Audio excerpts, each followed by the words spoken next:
Willie D Live. It's Willie D, y'all, back with another episode of information and instructions to help you navigate through this wild, crazy, beautiful world. In the studio, Kenny Burns. My mind's playing tricks on me. I made it to the Willie D show. What's up, legend? My man, what's up? Can't complain. Yeah. I can't call it. I might spoil it. Yeah. I might spoil it. Yeah. I might stall it too. Yeah. Yeah.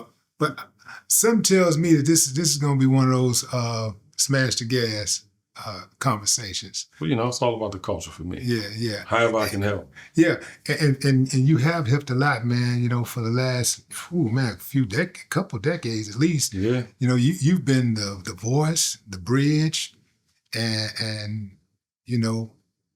the image really behind some of the biggest brands. When I think of Kenny Burns, I think of a guy that moves with purpose. Where did that sense of direction come from? Growing up, man, I didn't have it. I didn't see it. It wasn't like readily available throughout my family. You know what I'm saying? And, being off the porch early, you kind of get into the streets of it all. Yeah. And, I was blessed to be looked after, by the Almighty, first of all. But then, I had some great men, street guys in my life that, kind of taught me how to stay out the way. Right. And so I feel like, that whole time I really wanted my father to be that figure, to teach me the game, because I think once you leave that porch, a lot of life is transactional. Yeah. And although my mother, my aunts, and my grandmother loved me, it's a different thing for a man to have a relationship with his son. So I always wanted that. I actually, thought of having a family in high school. Like that's how much I wanted a family. And, I just use, my God-given ability to deal with people and show up for people to just be my guiding force, And then I met my wife when I was about to turn 25. And I was at Howard Homecoming. She had just graduated that spring, 97. It was Homecoming 97. She graduated spring. And then, the rest is literally history. We met that fall, dated, moved together that next summer. The next year had my son. Next year got married. And next year after that, I had my first son. So, I was positioned for family. And it's because I wanted it. We used to all see the different world, the Cosby Show and all the things, you know what I'm saying? And I literally paid attention. Like, I want that, if not for myself, for my kids one day. So that was always a fire within me. And I've been married, 26 years in October. Yeah. My kids are 21 and 24 and they're good humans. So I think my legacy's intact. That's dope, man. What's cool about that is that I totally relate because John Amos was to me what Bill Cosby was to you. Wow. Seeing that family nucleus. And I wanted that. I admired everything about the character he played, James Evans in Good Times. Oh, yeah. I admired everything about him. You knew when you knock on that door, that Evans door, it was a man on the other side of that door. 100%. And he loved his woman, he loved his wife, he loved his children, he would protect them. He was a hard worker. When he fall down, he'd get back up every single time. Mm-hmm. I wanted to be James Evans with money. Hell yeah. I was like, I want everything. But no nonsense with a bag. I need to get a bag, man. I was like, I need to get a bag. And I was actually able to tell him that story before he passed on. That's beautiful. Yeah, man. Yeah. I wouldn't tell Bill Cosby he inspired me at this point, but.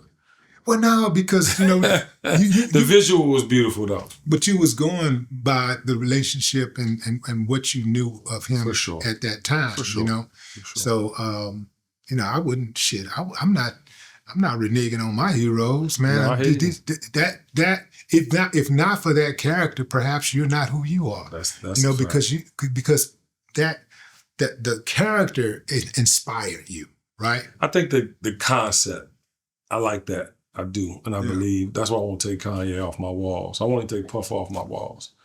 But I do think at a certain point, you said you I won't, will not. You will not. Okay. Yeah, you can see him on the walls of my show. Right. That was a period, a time that was very important for my development. Mm-hmm. And I also two two things can be true. I think that I have to denounce a lot of the things, street culture. Wish I never sold drugs. Wish I never had to. Wish I never went to jail. I wish a lot of things didn't happen, but it was because of my mindset and what I was taught, right? So when you learn better, and now you have responsibility with that education, and a lot of my education has been trial and error. Wasn't a lot of, school education. And, you have the right not only to denounce or make right, but then too, I think as a culture, we tend to forgive to a fault. You dig what I'm saying? Mm-hmm. And to Bill Cosby, although we saw that image, knowing that he drugged all them women and did all that shit to them women, there's no way I could respect him. You dig what I'm saying? But did he really drug the women? The punk really beat the shit out of the cats. Well, we saw that. We know that. That's indisputable. But what I'm saying is, nobody is going to jail for a crime. I mean, now there are people in jail with crimes they did not commit. But how many people it was? 40-something people? See, here's the deal. Like, so back in those days, Spanish Fly, as they said, that was the elixir, the elixir dropping. They were selling Spanish Fly over the counter, bro. When I was a kid, you could go to the store and buy Spanish Fly over the counter.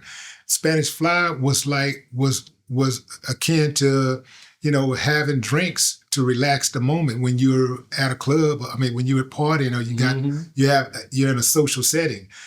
Some people drink, some people take Spanish Fly, some people smoke weed. But, I've seen many, many times where people have used, I've actually never used Spanish Fly before myself, but I know people that have used it, and it wasn't a secret that it was being used. It was just like it wasn't a secret that somebody was having a drink, an unspiked drink. Right. But I personally don't believe Bill Cosby violated all them women. I don't believe it. Well, I think a lot of them women lying. I pray it's not true for his spirit. I think a lot of them lying, bro. I think a whole lot of them are lying. But there are people that lie. But the one thing we can't, do is act like it don't happen. And that's my whole thing. Yeah. And I think, again, back to that forgiving culture, we do it to a fault a lot of times because we can't get the good heroes in position because we got all these, false prophets, that we won't let down off the motherfucking pedestal, you know what I'm saying? And I think that's why we can't grow. You look at your era, like you were a part of my childhood growing up with the Ghetto Boys, you know what I'm saying? Mm-hmm. And it wasn't that, I didn't I was living that life, you know what I'm saying? Like I become that, what I heard, but not just you, it was NWA, it was a whole lot of contributions to the wrong choices. Not saying the Ghetto Boys was the wrong choice, but I'm saying we were fed something, right? And you go fast forward to this generation. I've never, and this is your life. You Bushwick, Scarface, y'all spoke y'all life into existence. And that's why I always have the issues with the youngins that I try to get off of that shit and on to something more powerful and more sustainable. Because at the end of the day, if you knew better, just like you said, you wanted to be John Amos, or with some paper. The options you had were very limited. You dig what I'm saying? But if we didn't have to go through that, if we had better examples, because to the point of Bill Cosby and that whole era, you hear the stories of Ike and Tina, you seen the movies, you hear and there's not one person almost that wasn't flawed with that type of character or judgment. And think about what I'm saying. Like R. Kelly, you know how much I miss R. Kelly music? But I seen him. How you miss the music? You mean the new music? I miss his music. Not so new you're not playing the music anymore? Hell no. You won't play R. Kelly? Bro, I'm telling you. How can you not play Stepping in the Love? I'm going to tell you this, and I'm the king of the club. Once upon a time, I was the king of the club. R. Kelly was in the first song. When all these people started playing slow songs in the club, I did it first. And the first song I played, my mind telling me, you know what I'm saying? But my body, and that whole shit in my brain would not compute that he wasn't talking about, you know what I'm saying, the girl I saw in the video. I couldn't stop. Now, mind you, I wish I never seen the video. And fuck Bernard Alexander, my brother, my big brother, for having that tape. I came and he was watching that shit. And I saw. You talking about with the little girl? Yeah. Yeah. But I love you, Bernard. You know. But I'm just saying, like, at the end of the day, bro, like, I can't excuse that. And then to lie and to go through things, like your sexual preference, just like Paul, can't nobody say nothing about you being a freak. That whole case was a farce. Because it wasn't like he went to court for the video we saw with Cassie. Mm-hmm. So they wanted to humiliate him. They want to embarrass him. But this is our pattern. Every time we get a superhero, Kanye West, every time we get a superhero, they lose their fucking mind. And it's definitely systemic. It's definitely on purpose. It's definitely putting a lion in a cage. But at the same time, we fall victim to it. That's on us at a certain point. You can't keep blaming them folk. It's too much money getting made. It's too many people thriving and with real opportunity and success. You wake up in the morning, you got opportunity with that phone. You wake up every morning, you got opportunity to go out your door and get to it. But bro, like, I just don't want to, you know what I'm saying, continue to keep forgiving, not forgiving from the standpoint of you can't get right, but we can't keep putting these people back in the positions they was in because they ain't do right with the shit. And there's people out here working every day, you know what I'm saying, to really make a difference in these communities, and them need to be the superheroes. I'm not saying people are worthy of redemption. You dig what I'm saying? I hope you heard that correctly. I heard that. But I think as much as we are unforgiving, we are very critical of one another also. I think we are our harshest critics. Nobody criticizes black folks more than black folks. Right. Nobody is as good at it. Black folks are motherfucking professionals at criticizing black. I mean, they are the scholars. They are the top. Yeah, they have the PhD. These motherfuckers can win awards for criticizing black people. But do you think that was amplified with social media? Because back in the day, you couldn't say nothing to a real player and get away with some shit and not get checked. It was like when you grew up, you had a reputation that spawned past Houston, that spawned past the music. So my thing is like, that's amplified because suckers got fingers. Right. And suckers got phones. Yeah, cowards. You dig what I'm saying? And so even like the Essence thing, just went through this whole thing. I hosted Essence this year. I hosted every year, but I hosted all 3 nights this year. I'm in that arena every night, 40,000 people. Convention center had record numbers. They added 100,000 more square feet, all these things. But one person say something about Target. I'm sorry, let's say a couple people say something about Target on Thursday. By Sunday, you done had the worst thing ever, the worst experience ever, and it's not true. So it's like, what do? We either blow social media up, right? And return people back to respectable ways of living life. Because you know you ain't gonna get away with that shit in person. You ain't get away with all that talking, all that yapping and moving to no real. It's just not gonna happen, right? Yeah. So you get rid of that, or you don't pay attention to these suckers. They not worthy of the attention. Because all they doing is doubling down. I mean, think about that, bro. Like you doubling down on a lie. On a lie. Yeah. Where we come from, how we were raised, just the idea of some type of code of honor. It don't exist no more. And especially with the real niggas is the suckers. Back in the day, if you was the realest motherfucker, you didn't have to say much. Who they call the real niggas. That's what I'm saying. Yeah. But anything glorified on Instagram is the truth. TikTok is the truth. A lie can become the truth. And you got whole lies as human beings out here walking around like they really like that. Yeah. And ain't nobody checking it. See, this is the thing that I want to do, and I pray that you doing, because you my OG. I'm not leaving this earth not resetting the table. I will spend the rest of my days speaking this truth to power because we cannot exist in a respectable form or sustainable form if we don't check our shit. These motherfuckers is our babies. And all they doing is the death misogyny version of what we did. They not doing the family version. They don't care about women. You love your mama, right? Absolutely. You love your wife. You love all, and at the end of the day, you die about that. These folk don't care if a woman getting beat on the street. First thing they do is pull their phone out. That's a mental illness. But we keep signing it. I told all of my millennial, I did an episode that came out. When is this coming out? We edited it. I'm not sure exactly when it's going to come out. 500. I did an episode a couple weeks ago. Dear millennials, it's their time. Not because, you know what I'm saying, you young or you have access, because you got to start leading. Like leading from the standpoint of not signing gang members. not glorifying misogyny for men or women. I've never seen so many women as misogynistic as men. It's unbelievable. But like, we got to start putting guardrails and parameters to save us from ourselves, because it's almost no coming back for it. No coming back from it, especially because you getting paid to be the worst version of us. Where do you think that started? Do you think that started with, did it start with social media or did it start with reality TV? No, it started with us. There were no guardrails after 96. I'm going to give you my 1996 theory. So Puff had already been getting money, Dre and Snoop, Rockefeller came on the scene. But post that, LaFace Records had just sold prior to that, I think, if I'm not mistaken, but around that mid-90s.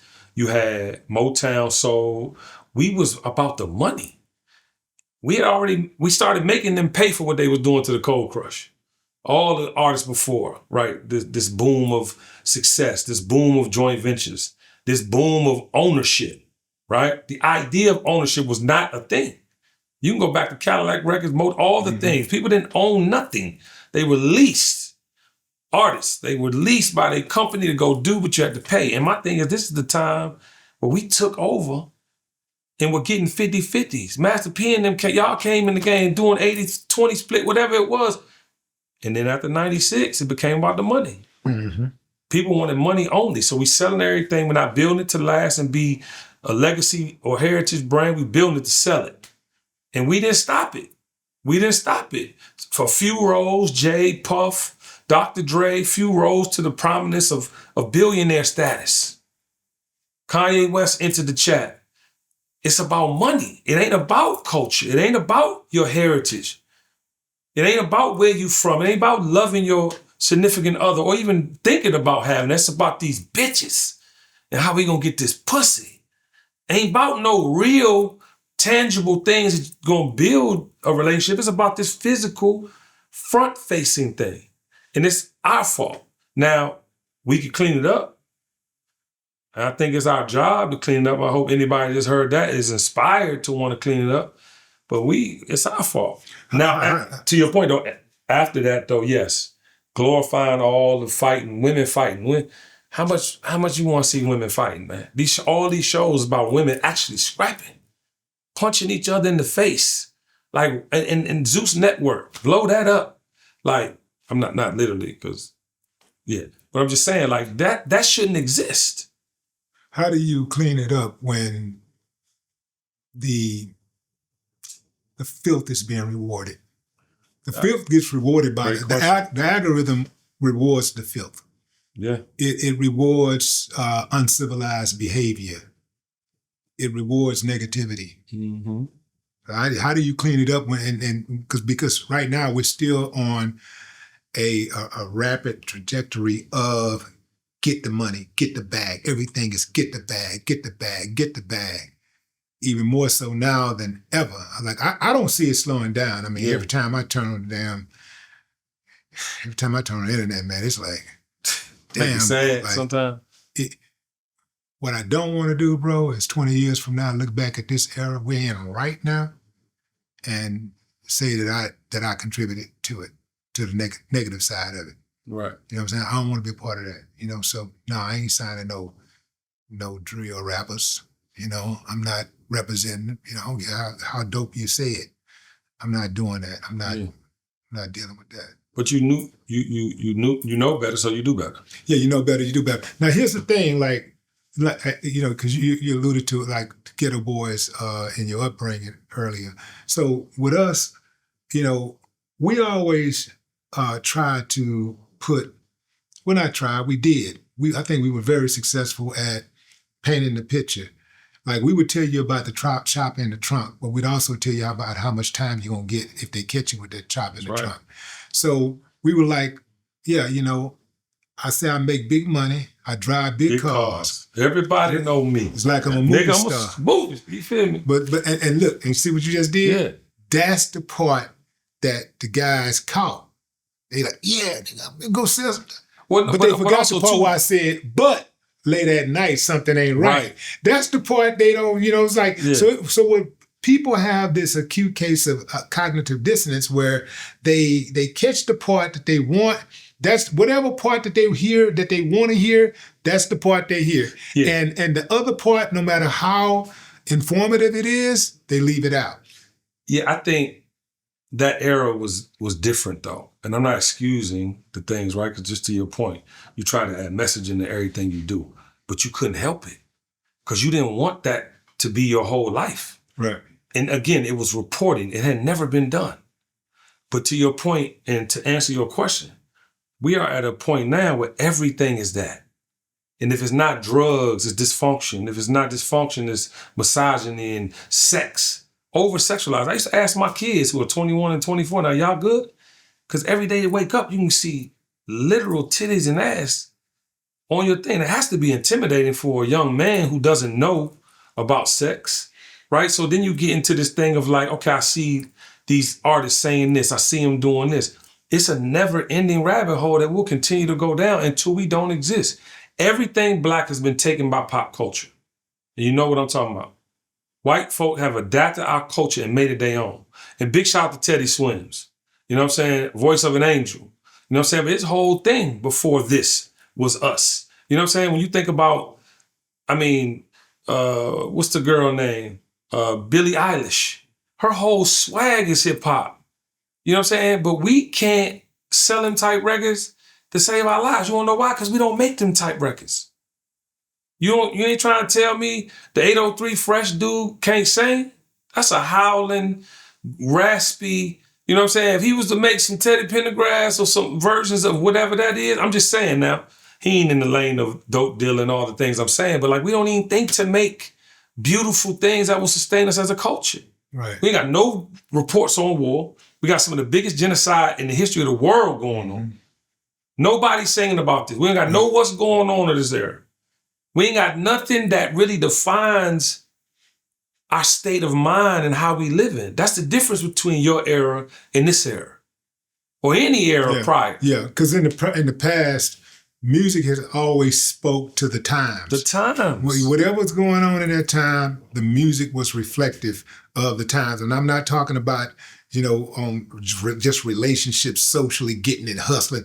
I'm talking about what was going on in the world. Facts. People, that was always somebody, if there was a war going on, you was going to hear it in a song. Yeah.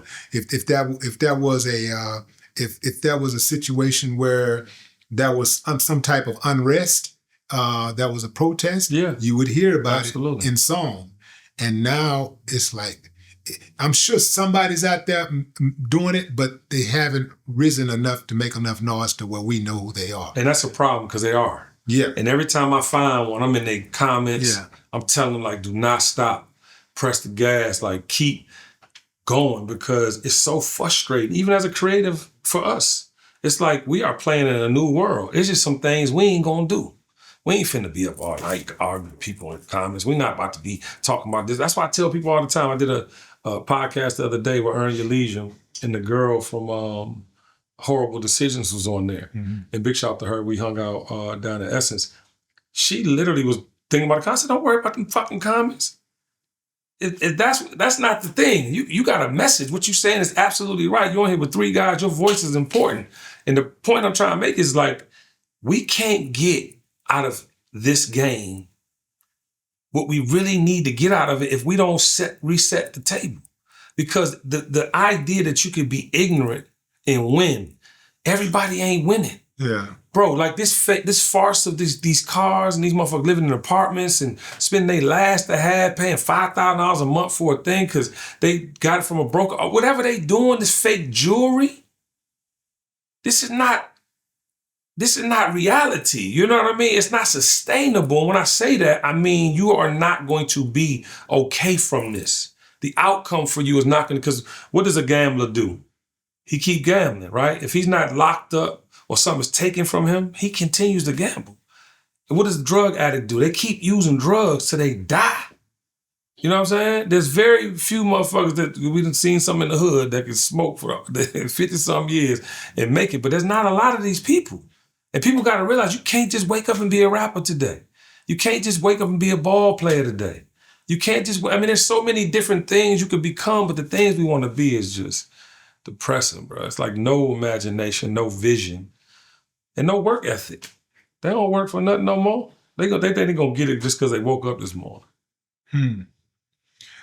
At what point did you decide that you was gonna get it? Like, what was it like when you were like, I want to start when you were really small, because usually that's when you're most impressionable, when you're 5, 6, 7, 8, 9, 10, Yeah. up in there.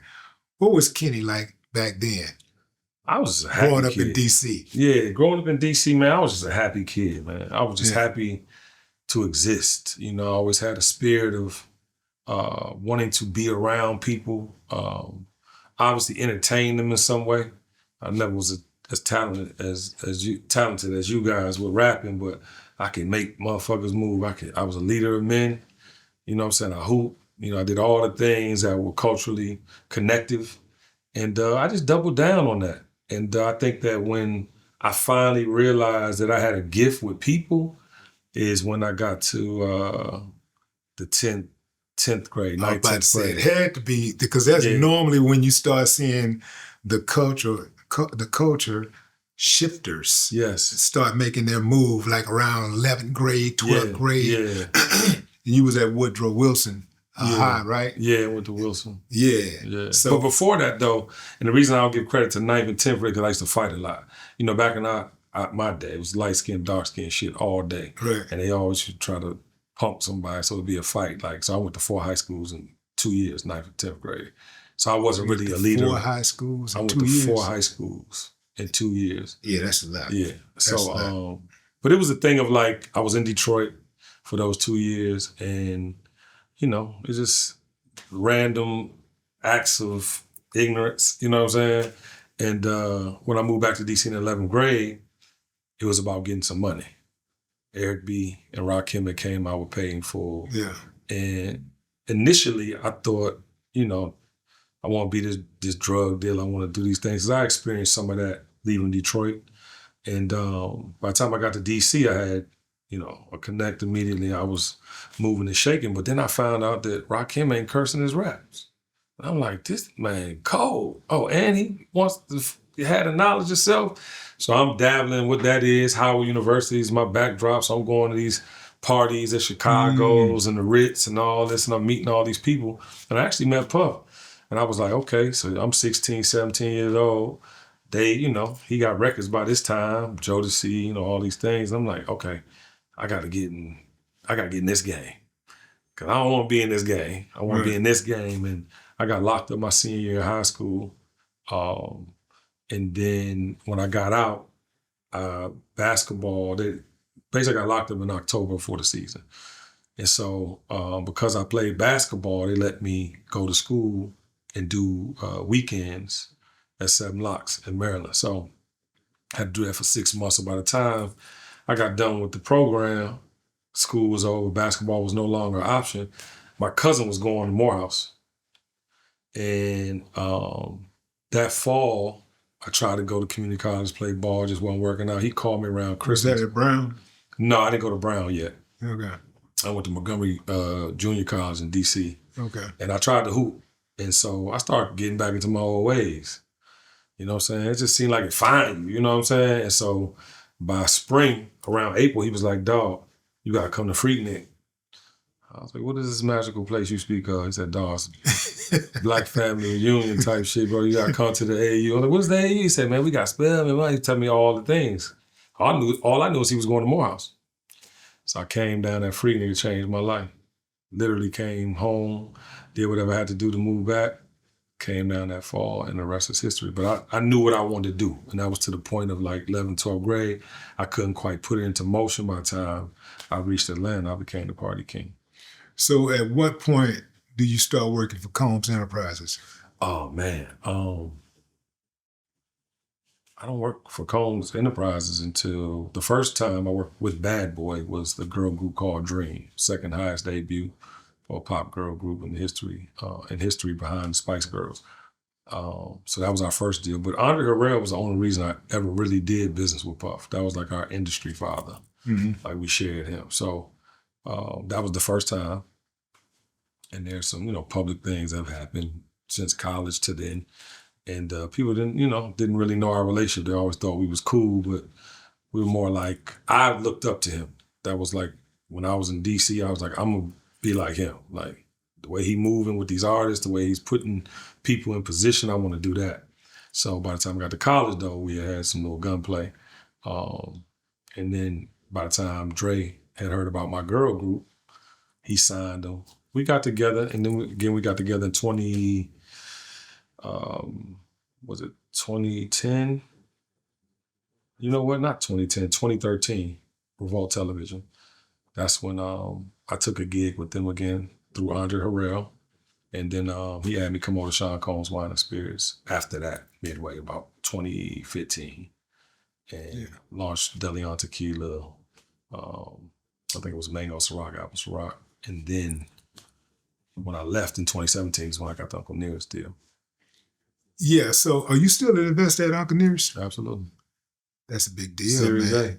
You getting that paper, man. Uncle Started at Nearest. 75 cents a share. Ooh-wee. You getting that paper, man. God is good. Best investment Hey, I've made. Big shout out to Keith it. Weaver and Fawn Weaver. You saw it before everybody else saw it. Well, I believed in Fawn. I didn't necessarily see it, to be honest. I was coming out of the Combs Wine and Spirits thing. Andre was sick. And he had heart issues. And I just had to get out of LA. I didn't like it there. There was no culture. I got back to Atlanta. And somebody I played golf with one time, ironically on the Trump International Golf Course, had told Fawn about me. Like, you got to meet this guy. So they hadn't released Uncle Nearest yet. Went down to Shelbyville, Tennessee. Saw what would become the Nearest Green Distillery. Saw the Dan Call Farm. That was originally Distillery Number 7, the old Number 7. Jack Daniels. So I fell in love with the story, fell in love with her. I was like, sis, I want in. So we worked out a deal. And then she entrusted me to set a few things up. So we went on Breakfast Club, went from like 1,000 followers to 10,000 followers immediately, ran the radio route in New York. And then, the rest is literally history. So did you initially you were given shares of the company? Yes, you didn't have to buy shares initially. Yeah. Have you since bought shares? No. Yeah, you got enough. Yeah, I did a sweat equity deal initially. Yeah. And I was blessed with that. So I wanted to get some more. I mean, Fawn has now bought a chateau in Paris. In France. She's doing a lot of stuff. I wanted to get more into that, but, I think our union was about Uncle Nearest and taking that to where we've taken it. Yeah. Let's go back to Diddy. So in some of those pictures, those Diddy parties, you in some of those pictures. I'm not no Diddy party. You talking about the freak off? I ain't in none of them. Not the freak off, but you're in some of the way you said that sounded like he was in the motherfucker. But you're in some of the pictures. No, yeah, for sure. We have a bunch of pictures together. But yeah, so what do you say when people try to make fun? Because that's all mainly people be doing, make fun or accusations about that. I've been public about my relationship with Dude for many years. And if you've been in the industry, we've, always had some type of beef. Pause. Is that a New York thing, Paul? Yeah, we've always had some type of beef. So, it was never going to be me hanging out with him in any time of leisure other than New Year's Eve. We had an activation with DeLeon or Ciroc, or us having to go to Diageo and have a meeting, or it was business. Now, what are y'all beefing about? I mean, like I said, I've never had a real beef. I told you I admired him growing up in D.C. But, when you see who a person is and it doesn't really align with your spirit or things you do, you kind of, and he was a very, he was very overbearing with the way that he led his organizations. It was a really... Like a tyrant. Oh, he was definitely a tyrant. But again, he's given... I always say that he's had every black executive, superhero black executive that ever existed. You know what I'm saying? But that also shows you that they moved on. Well, he had them all. You know what I'm saying? We could have had the most indestructible entertainment, media, spirits company in the world. You know what I'm saying? But the way he ran his business wouldn't allow that.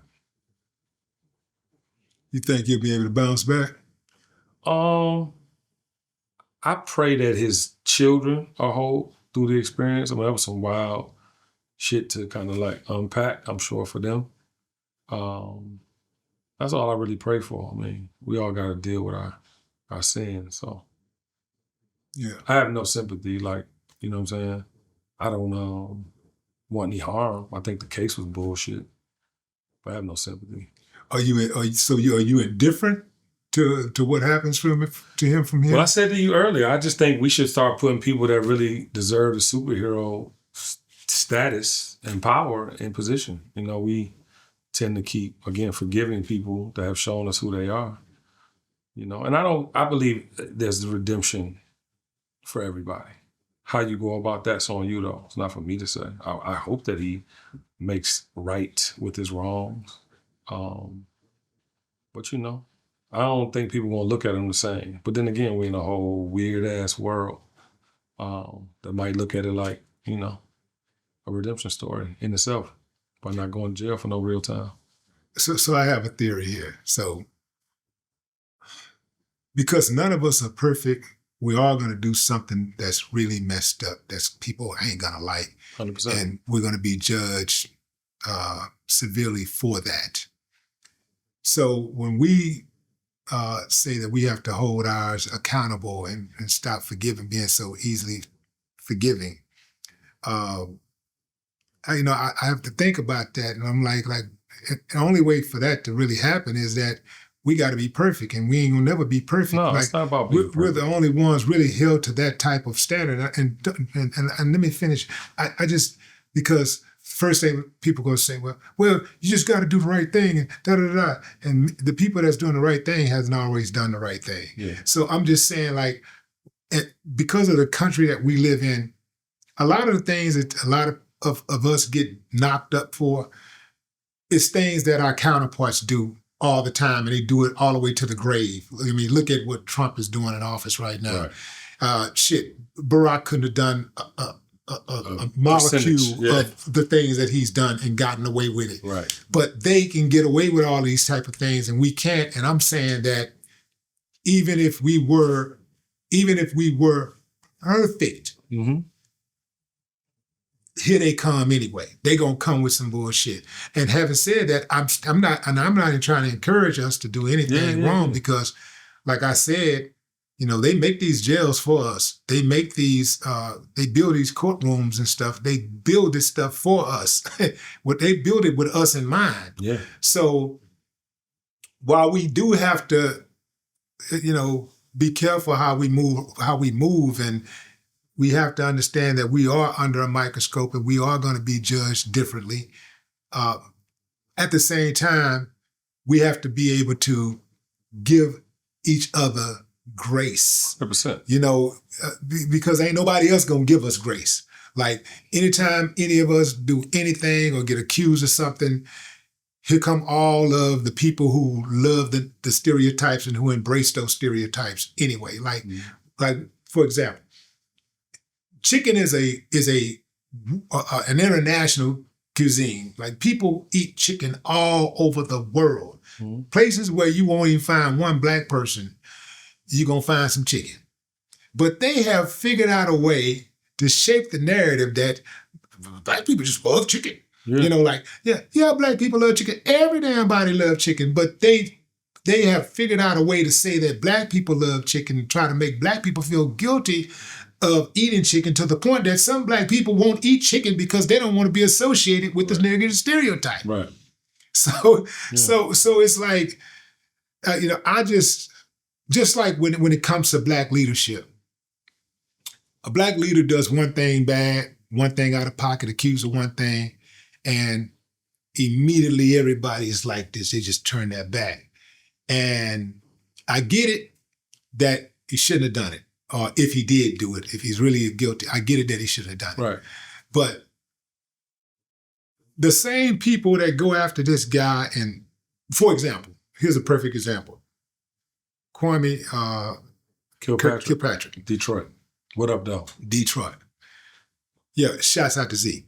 I saw Zeke the other day talking about how these black people in Detroit are very, very, they're like going at him with all of this vitriol because of what he did in the past or what he was guilty of doing.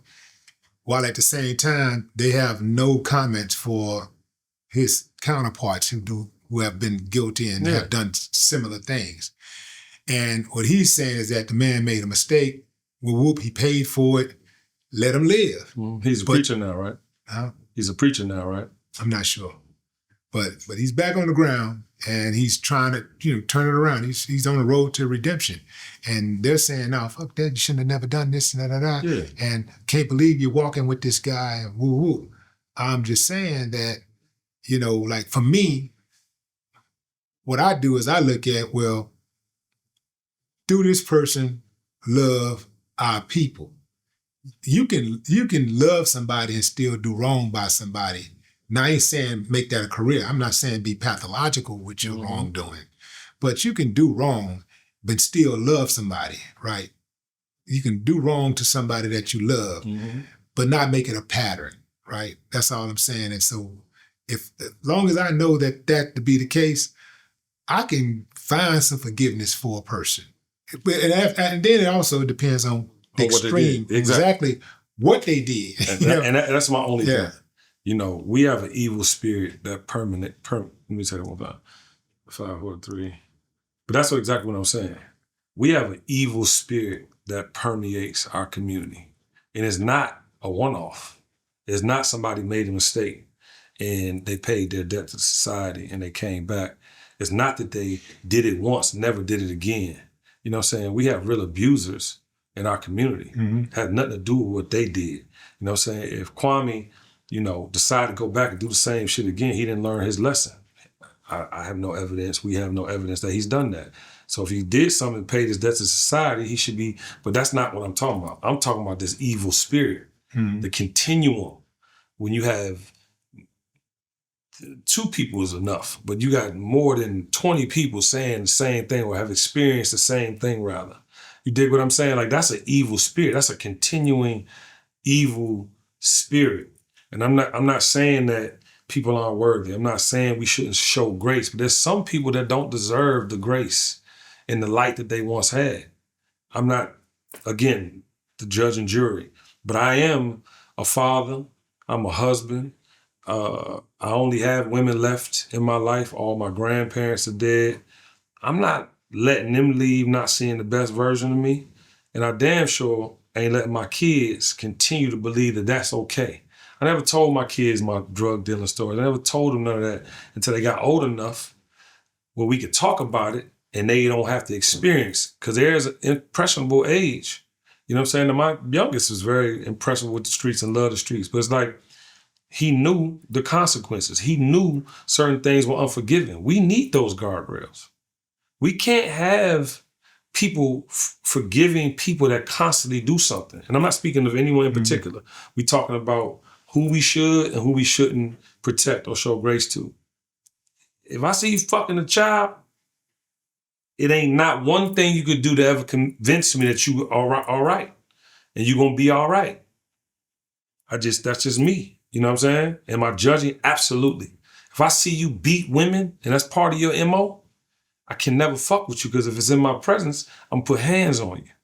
I can't allow things in my spiritual space because I gotta be okay too. And that's why I tell my mentees all the time, sometimes you gotta leave everything to get where you're going. And I've left that version of what I saw and being around and I never ignored. Nobody ever put hands on a woman around me. I've never seen nothing egregious. I might have seen a few people get punched in their face or get beat up.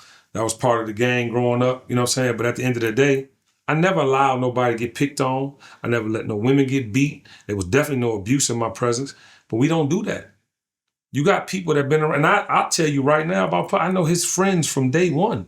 They never seen what his preferences are. You know what I'm saying?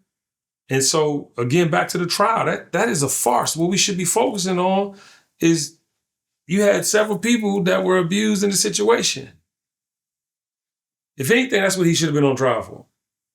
But he wasn't.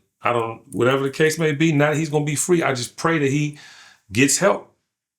But that shit ain't forgivable. It's not a forgivable offense. And there's certain people, like, look at Jay. Jay, you know, you can have all these conspiracy theories, but Jay ain't never had no issues. You want to know why? He married and got kids and is taking them vows seriously, clearly. They've been together for almost a dub. We need our black women. When you hear black women start talking about they're giving up and they tired, our communities will be over. We can't sustain without them. We don't give them that much respect. Yeah, I mean, I absolutely agree with that. And we can't sustain without them, and they can't sustain without us. 100%. We absolutely need each other. That's one war that we would absolutely lose. We won a lot of wars. We've been victorious. Let them tell it. We haven't, but we've won a lot of wars, and we have more success stories than we have failures. What they try to do is try to make us focus on the biggest of the biggest success stories and try to make us think that this is what we have to aim for. But we have so many success stories, man, including people that are not famous who just went out and did the right thing and worked their asses off and put their kids through school and kept them out of jail, kept them out of the system, and rinsed and repeated. I mean, that's success, and that's... And you know that because you lived it. Yeah, absolutely. What's a failure that happened in your life back in the Gap where you look at it now as a blessing? I think a real failure was going to jail. You know what I'm saying? Mm-hmm. I always knew that wasn't my life. But it's my daddy was so dope. You know what I'm saying? So I only knew the streets when it came to men in my life. My mama and her friends trying to sell me keys for 12. I mean, just like it was just a... You say your mama and her friends? No, my mama friends. Oh. Yeah, no. Your mama friends tried to sell you keys? No. Yeah, absolutely. That not my mama and her friends. But your mama's friends. My mama's friends. Yeah. Tried to sell you keys. Yeah. They knew you was in the game, and they was like, yo, we want to buy some keys. Yeah. So when you go through that, you kind of shell shocked. You know what I'm saying? So you're not really discerning that it's wrong because that's all you see. You become desensitized. You become desensitized. Yeah. And going to jail was the first time I had to sit down and really think about my actions. Just like the pandemic. So I would say that's something I regret having to do because my grandmother saw me in that way, in the orange jumpsuit and chains. But I'm thankful for it too because I don't think, I was having real motion with opportunity in that world. And if I'd have kept going, probably wouldn't have worked out in my favor. Mm-hmm. So That's instead right. of getting that little time, we'd have got some decades. How much time did you have to do? Well, I was facing 20. I had to do 6 months. You did 6 months. Mm-hmm. That's all it took. And that's all it takes, man, is you just get up in that system, experience that system, man. You would never want to go back if that's... It's not conducive to humans. Yeah, You have to really become something else to survive. Yeah. Mentally and physically, So, yeah, that's something that I look back on. I'm very thankful that I was blessed by that judge. Very thankful that my village showed up for me. But yeah, that taught me a big lesson. How'd you find Wale?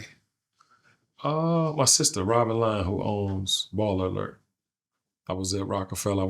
That's your real sister? Well, it's my adopted sister. Okay. Yeah. We've been together since teenagers. She's from DC too. Okay. And so she called me one day. She's like, "This is Bama." She said just like that. "This Bama's rapping like shit on the radio, but it's long, but he can rap." She called him Bama? Yeah, we say that in DC. So yeah, that's some DC shit. So we huddled up. I was trying to sign Sexy Lady to rock. I'm sorry, UC. I was 503. I was trying to sign UCB, the go-go band, to Rockefeller. They had a song called Sexy Lady. Okay. And yeah, that didn't work out. But they ended up becoming Wale's band when he performed. So we ended up signing Wale. And yeah, put my city on the map. Yeah. So when you signed Wale, like what was it like, from the time that you met him what was that process like, getting him from the ink to the stage? Well, the first thing we had to do was create the DMV because DC was too small to make it on its own. We have this crab in the barrel mentality. And so because I was respected, I was one who left and, came back to put some energy into the city. I was able to convince everybody that just because he was from Largo, Maryland, he was cool, you know what I'm saying? But I was like, also, we need Maryland and we need Virginia, especially the immediate, surroundings. Because PG County is Maryland. That was a, heavily populated area. People that grew up in my era ended up growing up, moving out there who didn't leave DC. Technically, left DC to move, a mile or two away. DC is only 10 miles by 10 miles too, by the way. So, so it got everybody organized, and the process was fun. You know what I'm saying? I knew that go-go bands performed 5 to 7 days a week. Mm-hmm. You know what I'm saying? They would get paid and it'd be packed. So I was like, look, let's do something that, will get you into these go-go's. And he had done these songs with a guy by the name of Southeast Slim. And they were backyard samples, One Thing About a Player. And he had a Northeast Groovers go-go record called Dig Dug. And that was the first one we put out. And he was getting like $2,500 a week. You know what I'm saying? At shows early. And then we started going to the black colleges, and the rest is literally history. I actually introduced him to this kid named Daniel Wiseman. And, that's when social media was starting to blow up. And Daniel was into the social media thing, and that wasn't my thing. So I was like, we need somebody on the team like that. So he ended up weaseling his way in with Wale. And Rob Stone, God rest the dead, called me from Fader Magazine. He was like, man, I appreciate you letting us do this Wale shoot. Blah, blah, blah. I'm like, what? Like, what Wale shoot? Yeah. He's like, yeah, the boy Daniel brought him up here. We got to shoot that. I was like, man, thank you very much. So that was the start of the end for him. But I had paperwork on him, so I kind of let him bang until they tried to put out attention deficit. And then I got paid. So you made him stroke a check to 100%. Yeah. And did you get a check and residuals or just I got credit. Yeah, got credit. I really didn't want to be involved with it no more. That's the kind of guy I am. As long as I got my money back. And so I was fine. Did that jade you? Nah, man. There's suckers throughout this experience I've had, you know what I'm saying, in music. It's not a lot of honorable people. It's just not. You know that better than anybody. Mm-hmm. It's not a lot of honorable people. I think that's why I say there's an evil spirit that permeates. It's like you're doing wrong, you still do wrong. That's an evil. And it's compounded over the generations. So that's why I'm so worried about these Gen Z kids, because they know it's wrong. They don't give a fuck. But we grew up with that in the music business. We had a lot of people that learned from the white man that was taken from the black man. The black man started taking from the black man, and it's never leveled out. Has there been a time in your career where you sacrificed personal growth for the brand, to maintain whatever that brand identity was? I think the most I've sacrificed for is for my family. I think I've sacrificed for a brand. So I've always been a hired gun outside of the brands that I've created, like Studio 43, which is my company, that has been my company for 25 years, or the Kenny Burns Show. But any other relationship has been transactional. Mm-hmm. So I've always gave the best version of what they needed, and I've been obviously very successful in business because of that. I don't take a lot of shit personal either, but I think now that I'm older, I just have no patience for bullshit. So it's kind of hard dealing with people that are not aligned spiritually. But my family was the biggest. I've sacrificed the most for them, and rightfully so. I think that we have these vices that we hold on to because we think it's popular to do, or we look at our industry and that's what they doing or they have. But I've never been that guy. That's why I got married in my 20s, because I didn't want to be into no wild shit. If I tell this to all my mentees, you can have menage a trois, right? And then you're addicted to have menage a trois. Next thing you know, somebody got a disease. Somebody has, a thing they want to do, and you try it it spins out of control. And I've seen so many people spin out of control just because of You know, the fact that they couldn't control their fetishes, couldn't control the things they need to suppress, that's sacrifice. I think a lot of people can become demons if they gave into, you know what I'm saying, like that, because it's never enough. Then it becomes what, you know? And then, you know, people find themselves in positions like Puff is now. I hate to make him the muse of this conversation. I really don't want a lot of, you know, energy from that to be a part of what we share, because our goal is to try to motivate. But it's a great. But it's all relatable. It's a great example. Yeah. When you think about branding, like you are one of the few people who have really rose to like the superstardom of branding. You know, you one of those dudes that when you think of branding, oh, Kenny Burns. And you represent brands very well. You got a certain type of energy. When you host events, they're always next level events. How do you maintain your personal identity and the brand identity simultaneously? You know, where the brand doesn't take over the personal side, or the personal side doesn't interfere with the brand side. Great question. I don't. I'm always showing up as my authentic self. I don't get into business with people that don't appreciate that. I've never aligned with the brand except one time in my life I didn't participate in the spirit, use the product. One time. And the only reason I did that one time, because I did my 35th birthday party at the Versace Mansion. And I needed this particular sponsor. I would never say their name because I don't indulge, nor do I agree. But I had 70 grand and I didn't have to showcase them. So I was like, this is a win-win. I needed 70 more grand to complete this masterpiece of a party. But yeah, I've never gone into business otherwise with people I didn't believe in the brand. You know, if you look at my history of creating influencer programs for spirit companies, if you look at, you know, obviously what I've done in spirits as I became an investor and owner, like, you know, there were all things that I did, I participated in, that I drank, that I, you know, when I created Heineken Red Star Soul Tour, I'll never forget that. Big shout to True Pettigrew and Alloy Marketing. You know, I'm not really of the marketing world, right? This was an opportunity. I'm a hustler.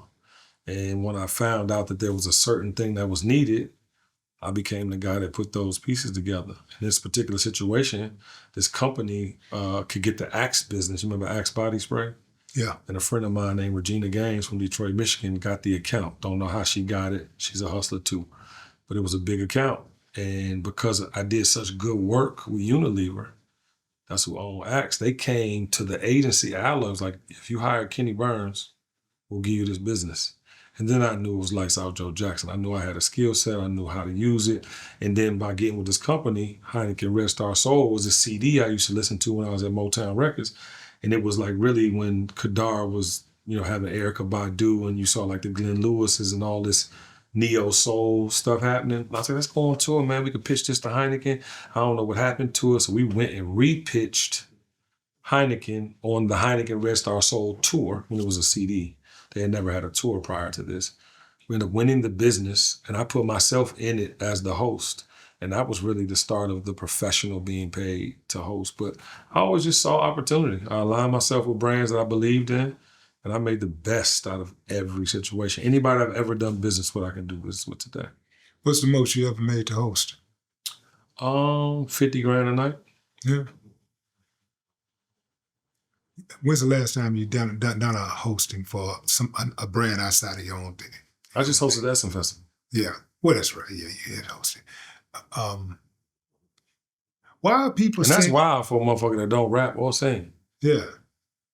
But why are people saying, why are they going so hard on Essence Festival? Like, it wasn't just about Target. They were talking about the sound and some other stuff. There were some issues. Essence is a 31-year-old brand that brings billions, that has brought billions of dollars to Black folk in New Orleans. But that's just like you said earlier, man. We try to take the littlest thing and make it the biggest thing to nitpick on. You know, people don't know that Louisiana came up $2 million short on their offering. They had rollbacks on support because of DEI. They ain't stopped the show. They put on a show. And they had hella artists. I think it was 40-some artists. And the only reason people, well, Chris Brown's on tour. Beyonce's on tour. Jay is with Beyonce. Like it was just such nonsense and disappointing because this is a 55-year-old brand that is dedicated for 31 years into a city that needs it the most. 31 years, and you got something to say. Yeah, you can give constructive feedback, right? But it should be feedback. I'm the host. I'm telling you the sound had issues. I'm telling you the reason Lauryn Hill was late because Siren came on an hour and a half late because of audio-visual. There are things that y'all just don't know. But to your point of grace, you can't get no grace. But you can also shut somebody up with facts. There was somebody in my comments, I really don't do comments, but my assistant said, why don't you just send him the statistics? He said, they don't do nothing for New Orleans. I said, Playboy, in the last 3 years, they made $1 billion move in your city. They've created 2,600 jobs. These are things that people just like to say, and he's like, "Oh, you got me."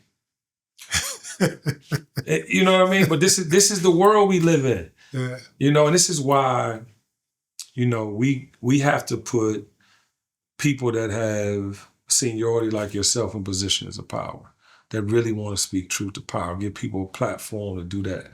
We have to have things that really mean something now. Essence means everything to our culture. You can't go nowhere in the world and get a festival like Essence. 50 to 75,000 people for free a day in the convention center. Where you go in the world that you can go get free stuff from these booths and experience these type of performances for free? I hadn't been there in a while, so it's free to go to this? The convention center is free. Free. There are people selling things, but people make their year quota selling things. I'm saying to watch the performances. Not a Superdome, free. But yeah, Coca-Cola stage you can watch for free. Yeah, okay, right. AT&T stage you can watch for free. Yeah. And this is 3 days. Right. So when people be saying stuff, bro, it's just disappointing because I'm going to tell you this.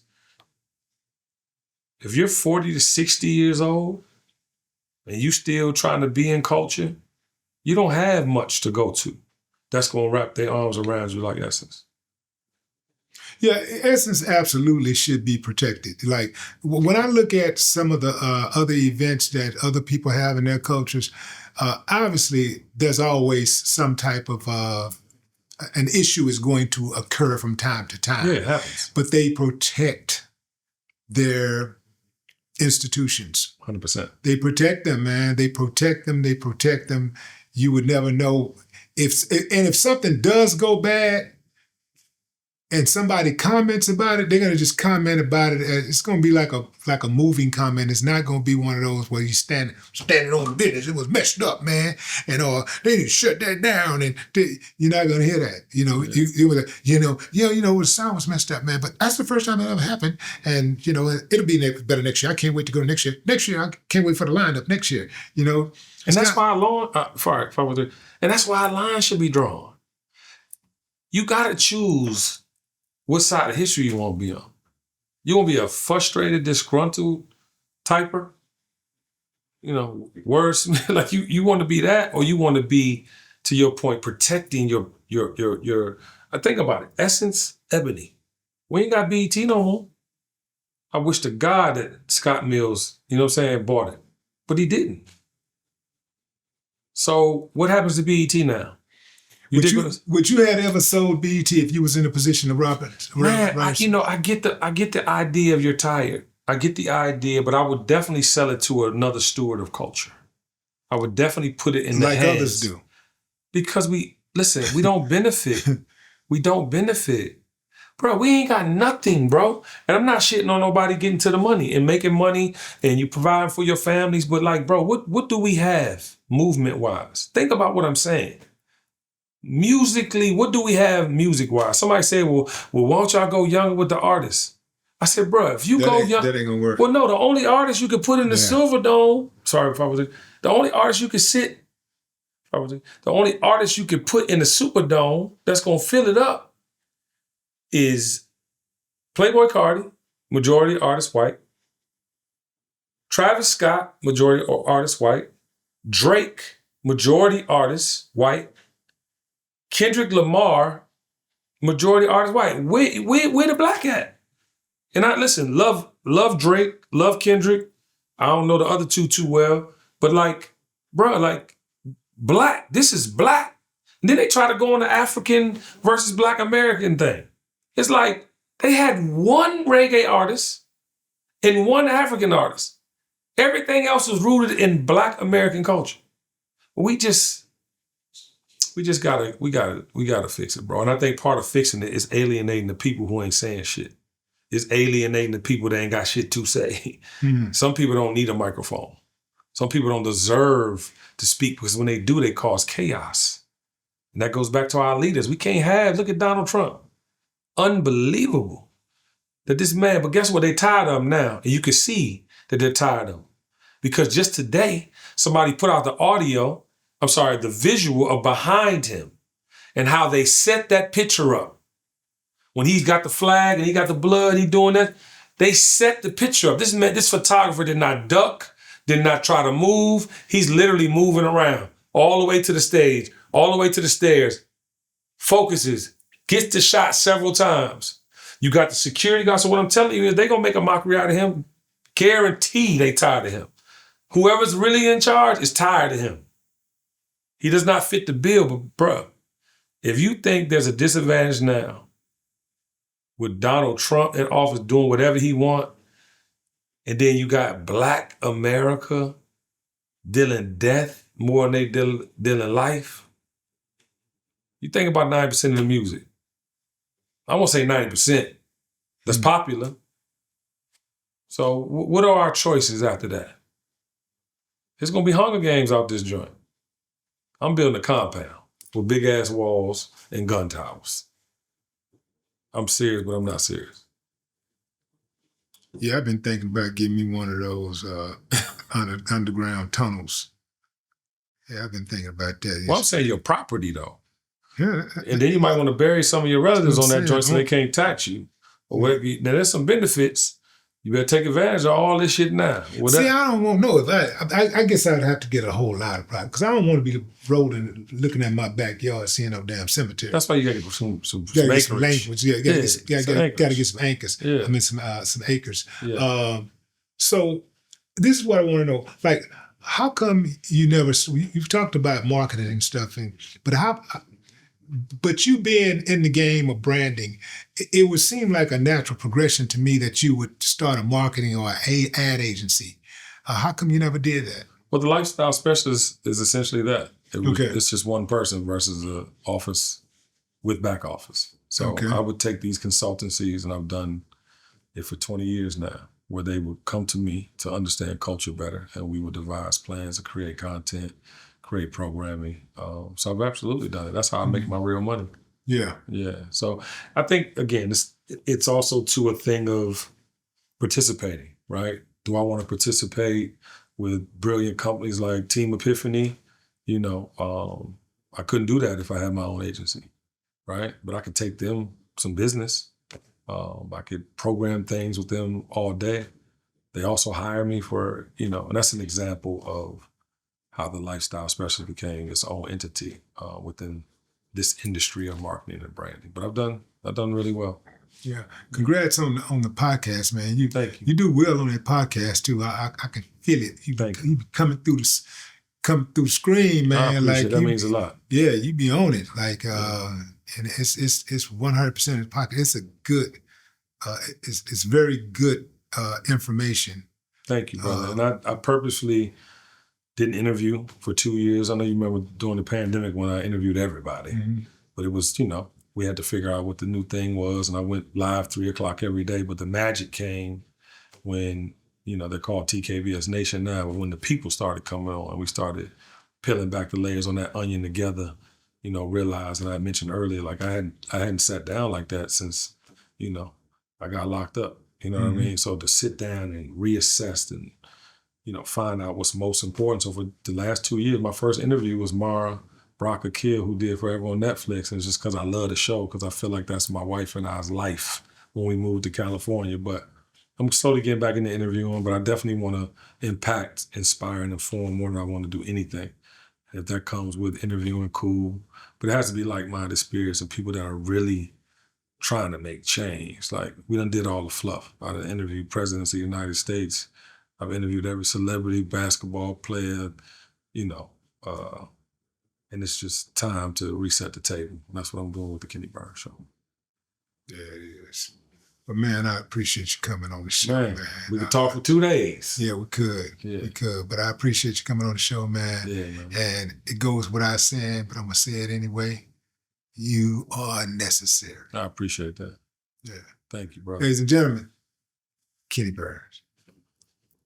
Big love and respect. No more talk. Yeah. Man. Yeah, I'm glad we got to connect, man. Yes, yes.